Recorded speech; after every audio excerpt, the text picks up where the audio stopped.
Is the real estate market going to crash in 2022?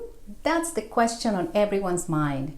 Hi, I'm Eda De Leon, realtor and broker owner of Florida Relocation Real Estate, and today we'll talk about the real estate market forecast for 2022. There is a lot of speculation with what's happening with housing right now, and everyone has an opinion. Honestly, I don't think the real estate market is going to crash in 2022. On the contrary, I believe home prices will continue to appreciate, but at a slower pace. Real estate is a long-term game.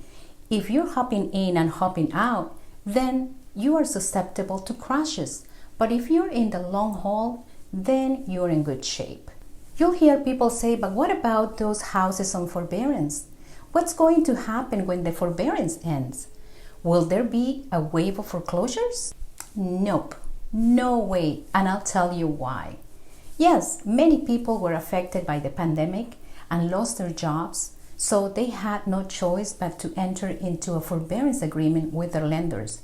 But what you don't hear is that most of those mortgages in forbearance have enough equity to sell at a profit rather than foreclose on their homes.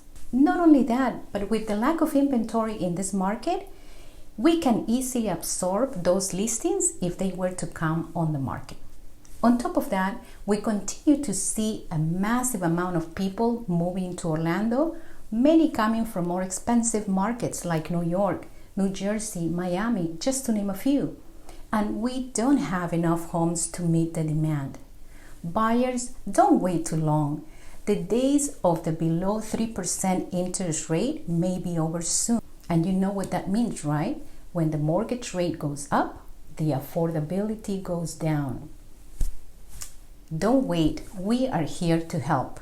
Don't forget to subscribe to my channel. I want to keep bringing you new content. And until the next time.